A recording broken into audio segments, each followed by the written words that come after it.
So if you guys notice, I already have everything set up here, just like we talked about last time, setting up at 21 volts. I'm set at about 400 inches a minute, so just a little bit of a higher wire speed. We're going to be just taking some 3/8 plate, and we're just going to be running some padding welds on this, okay?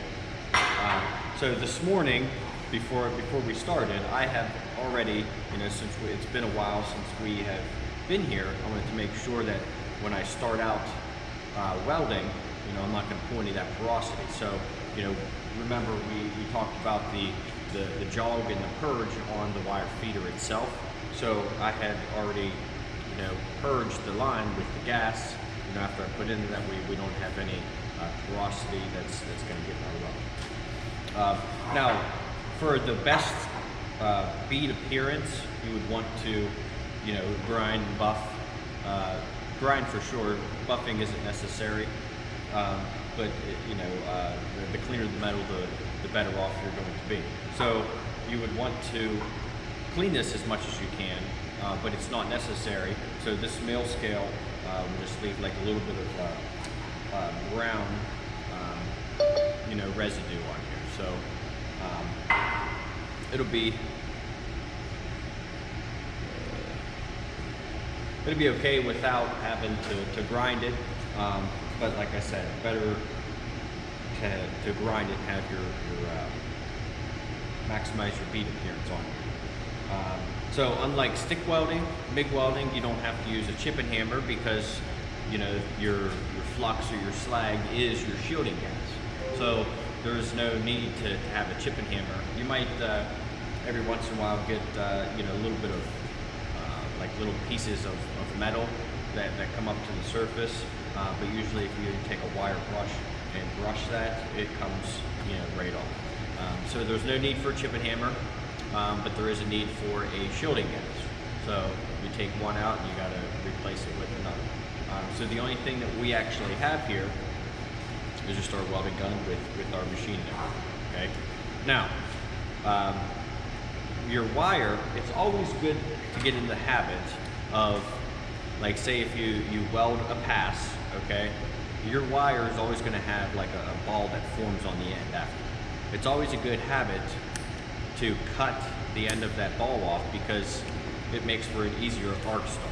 If you have that ball on there, it makes it more difficult to start that arc, and you're going to get a little bit of popping before you actually establish your weld. Now our stick out here, okay, we want our stick out to be between like 3/8 and 1/2 of an inch, okay, just about that far. Easy rule of thumb is if you take these MIG pliers here, okay, also known as Welpers, and if you have the cutting edge to the outside, okay, so you're going to stick this in here, hit it with the cutting edge, and that's going to give you about your 3/8 of an inch stick out, okay, maybe a little bit more. Now, what you don't want is you don't want to have too much of a stick out. What happens when you have too much of a stick out is you can lose that shielding gas, and then you can pull porosity into your weld. So too much of a stick out is a bad thing. Now, let's go the opposite way and cut this real close. If we have a very, very small stick out, what's going to happen is you're going to enhance your chances of getting what's called a burn back. So that is when the end of your wire forms that liquefied molten ball, and then it actually burns back onto your contactor. So when that happens, a lot of bad stuff can happen. Number one, you're going to have to change your contact tip unless you can free it up, okay? And if your drive rolls are too tight, when you hit that burn back, you're going to cause a bird's nest in your drive rolls. So it's almost like a domino effect. Now, if your drive rolls are loose, like they're supposed to be with the correct pressure, a lot of times it's just going to be the burn back here. But then you have to stop, you have to take your nozzle off, you have to take your contact tip off, you have to cut it, and then it's a waste of time. So you don't want to be too close to get that burn back. Now, Another way that you can establish that burn back is by having your wire speed too low. We talked before about setting the correct voltage and wire speed. If you're getting a lot of popping, you need to either turn your voltage up or you need to turn your wire speed down. If it's burning off before it gets to your base metal itself, you need to turn your wire speed up or turn the voltage down a little, okay? So, cut it, have about a 3/8 of an inch stick out, okay? Now we're gonna do two different ways of actually welding, okay? First way, we're going to do a dragging technique, okay? Now we want to have about a 20-degree travel angle, dragging away from the puck. So our electrode is going to be pointing at the beginning of the puck. So that's the dragging technique, okay? Now the pushing technique would be the wire pointing at the end of the weld. So dragging, your wires pointing at the beginning of the weld, pushing, your wires pointing at the end of the weld, okay? Now, you're gonna have about 1 1/4 times the diameter of the wire is how big your puddle's gonna be, okay? So if you're just dragging it, your puddle's going to be about 1 1/4 times the diameter of the wire. Now you can do a lot of things, okay? Probably starting out, the easiest thing to do is to just drag it, okay, until you get used to it.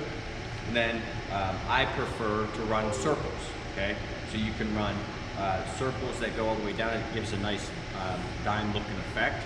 You can run half moons, so like upside down U's. You can run U's. You can run like a Z motion.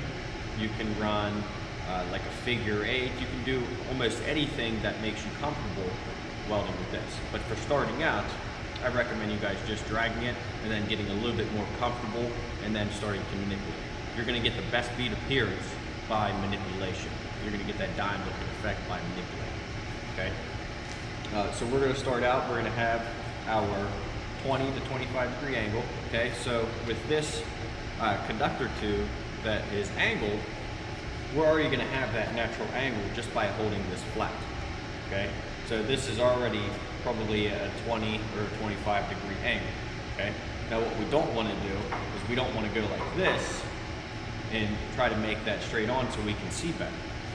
You're gonna need to move to one side or the other, or the side, to make sure that you can see. You don't want to drop this down too far, because instead of going into the base metal, now you're just going to be putting weld on top of the base metal. You're not gonna get any penetration. Remember, MIG welding doesn't give you a lot of penetration to begin with, so by taking that angle and dropping it, you're barely gonna get any penetration, and then, depending on what type of, project this is, your weld's probably gonna break. Okay, so let's go ahead, and I'm only gonna weld, probably halfway down or so, just to show you guys. So the first one we're gonna do is just a dragging technique. Okay, dragging technique can get you from point A to point B faster than manipulating the rod, but you're gonna get less penetration, less heat into it, and a smaller arc. Okay, so the first thing we're gonna do is just drag it so we can show you guys what the dragging technique will look like. Okay, here we go. Start at our 20-25-degree angle. Get set.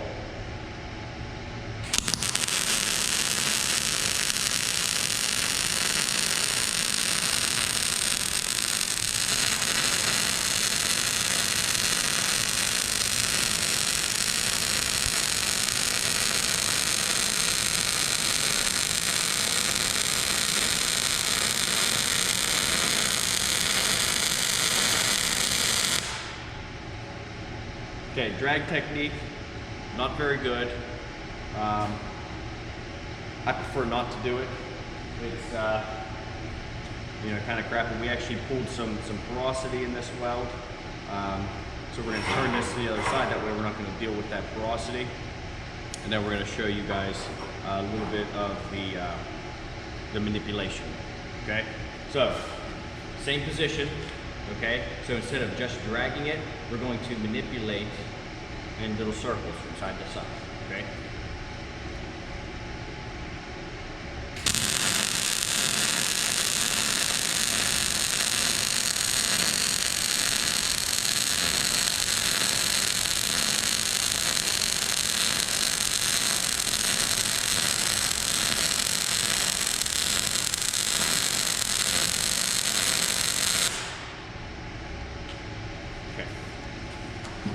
So let's just show you the difference in these two.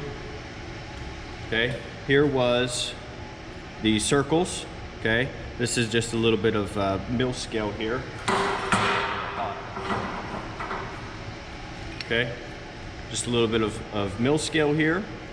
Okay, and then this top was, let's take a look here, just the dragging technique, not very pretty. It's been a couple of hours since I started it, so I pulled a little bit of porosity in there, a little bit of dirt, but this is what we're looking for here.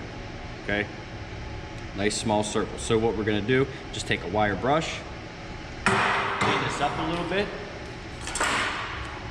Like I said, the cleaner the metal, the better off you're going to be. Okay, the more you weld on it, the more that weld is going to sit flat as well. Okay, so we're going to set this back up. Now we're going to overlap half of that weld, just like you do with 6010, just like you do with 7018. Same thing, except you're using a different wire. Okay, so we're going to fire up right next to it, and we're going to run. Let's do half moons this time. Okay, so the first one we did was circles. Second one is going to be like, you know, upside down U's. Okay, you're comfortable.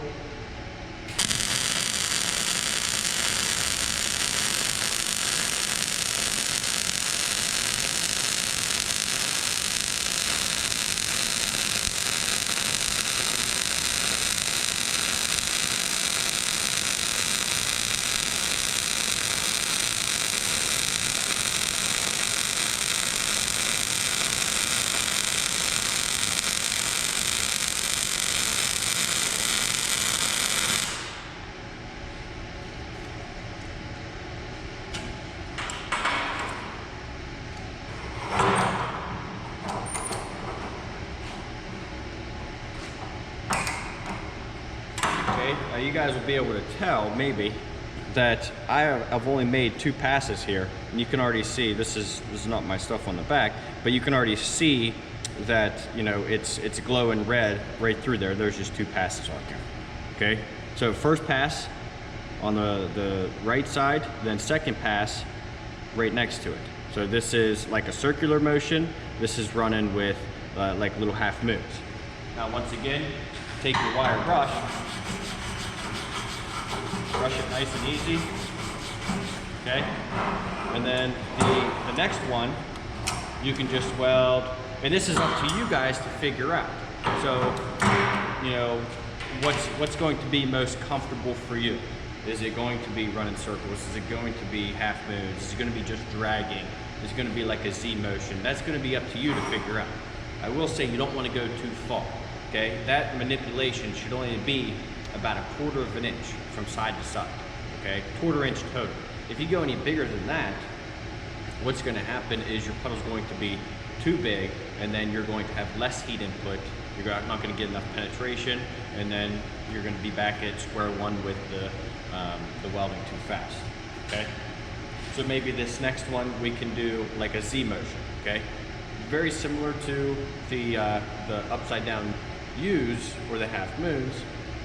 Except you're going to just be working from side to side, okay? Not going back up into the puddle, but staying in the front of it, okay?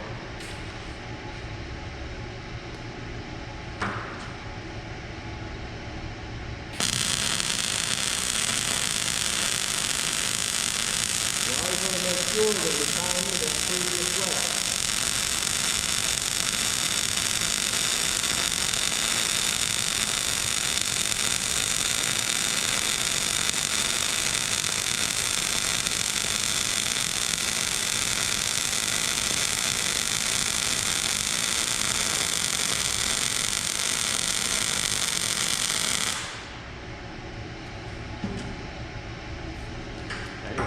Up a little. You don't have to wire brush it every weld that you do, but if you're already in the habit of doing it from stick welding, it's okay to be in the habit, you know, with MIG welding. So we're at our 3rd pass here. Okay, these are, you know, the just circle or dragging circles, half moons, and then like a Z motion. So they're very similar, you know, across the board to one another. Just like I said, it's all on, you know, what's most comfortable for you. Okay. Now we're going to just leave a little bit of a gap here. Okay, that's the dragging technique. Now, you know, some people say that you get more penetration with the dragging technique than you do the pushing technique, because the pushing technique is going back over that liquefied metal and not into the base metal. But it's 6 to 1, half dozen the other. You know, some people prefer you to drag. You know, if you're working on something, some prefer you to push. You know, so it's good to get in the habit of doing it both ways. Okay, so we're going to leave a little bit of a gap here. I will say that you know, for the most part, a lot of people can get a better bead appearance with the pushing technique than with the pulling technique. The pulling technique is, you know, gives you a deeper and more shallow bead appearance. The pushing technique is supposed to give you a more shallow and wide bead appearance. So more penetration with a smaller bead for dragging, and then less penetration with a more wide bead for the pushing technique. Okay, so you're still going to have that 20 to 25 degree angle. Okay, and we're going to be pushing. Now with me, I like to run those half moons and stay right in front of the puddle. So running the circles, you're kind of like jumping over the hump, you know, every time you hit that puddle. So if you just stay in front of the puddle with like the half moons, for me, it seems to be a little bit more effective. Okay. So start here at the edge or in the center.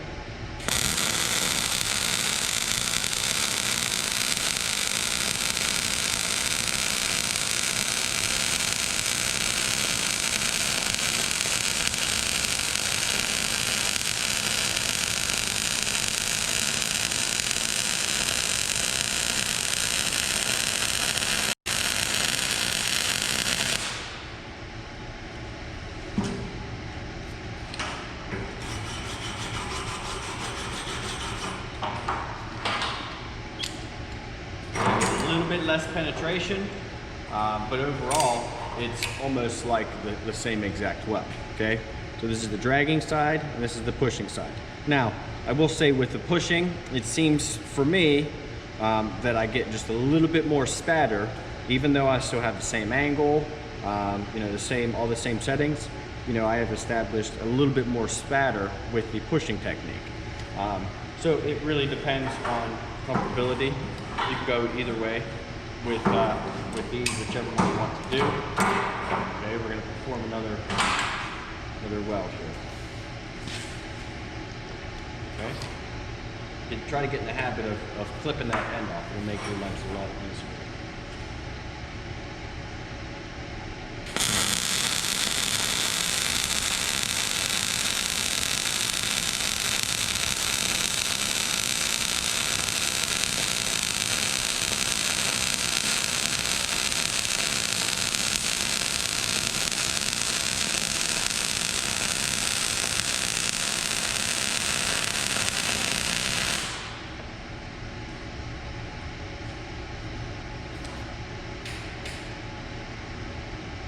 Okay, so same thing, a little bit of porosity in that.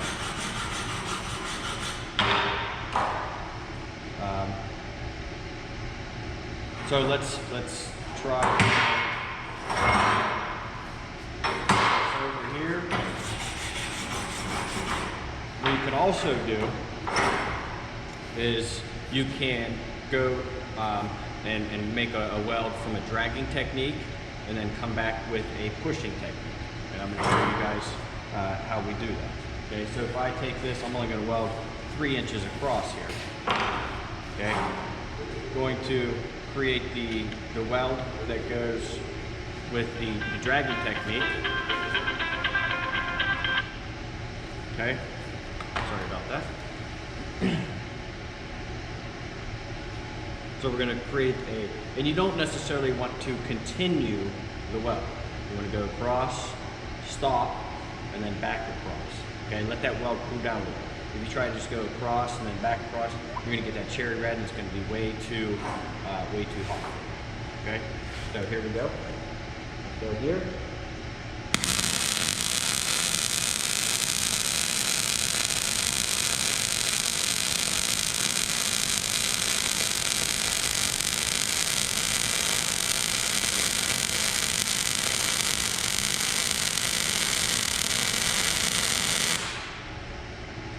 Okay, give that a second to let it cool down. And we can take this, put a little bit of wire brush on there to keep it nice and cool.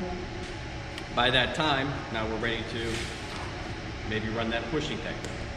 Okay, and what this is going to do, this is going to take your edges, you know, your starts and your stops, and you know, usually you have a lot of that underfill on the finish side, so you're going to have less on each side because you're going to be starting where you left off.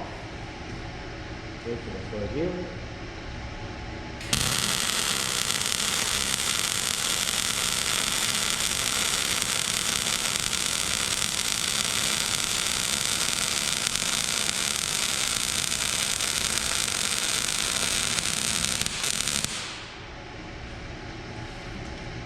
Okay, let it cool for a sec. Now it seems to get a little bit of a better buildup on the edges, because if you look here, okay, we stopped here at this edge, and then we started here, okay, vice versa. So you can also run, you know, the pushing and the pulling techniques, okay? We're going to do a couple more here just to give you a little bit more to look at. Okay, another drag technique.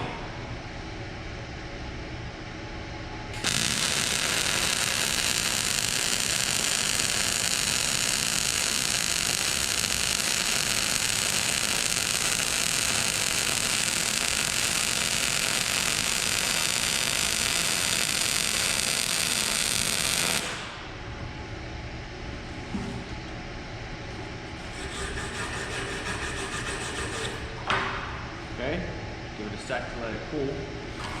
Then we're going to run the pushing technique. Okay, right where we left off.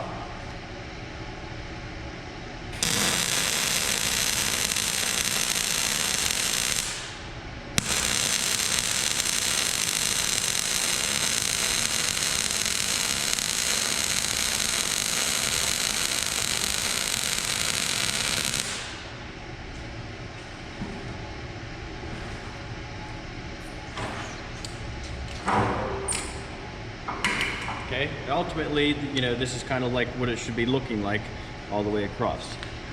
Now, I was telling you guys about the chip and hammer. You can use a, you know, get these little pieces off if you'd like. If not, you know, that's just the silicone that's in the wire that come into the surface. Hit those off, wire brush it. If you take a wire wheel to it, it makes these, you know, real shiny, okay? There. And now tomorrow, or next lesson, we'll be taking this, and then we're going to, just like we did with the stick welding and everything, we're going to, you know, bond some metals together, okay? Now, one thing you do need to watch out for is if you have a shielding gas, and I think that's one of the problems that I might have had at this start. Sometimes, you know, you'll get like pockets, you know, of contamination in that shielding gas. You know, if shielding gas is old, you know, a lot of sitting around or something, you know, you can get like pockets, and then you would get like bad welds in that shielding gas. So if you do establish what we call porosity, let me show you on this weld here, okay? If you do establish porosity, the best thing to do is to take a grinder, and right where those spots are, we would grind those out to make a repair weld, and then, you know, continue our welding over top of it. It does happen. It happens to everybody. You know, you can get a brand new, you know, gas and still have porosity, okay? Now, a big difference is, you know, the wire. If you have wire that's sitting, you know, in a area where it's moist out, you know, you're going to pull those contaminants into that wire. just like our instance here. This wire is a few years old. It's been sitting in a storage room, grabbed it out. I'm sure there's dirt and debris and everything that will sit on top of it, and that really affects the weld as well, okay? And so that's the welding in the flat position with 70S6 wire, okay?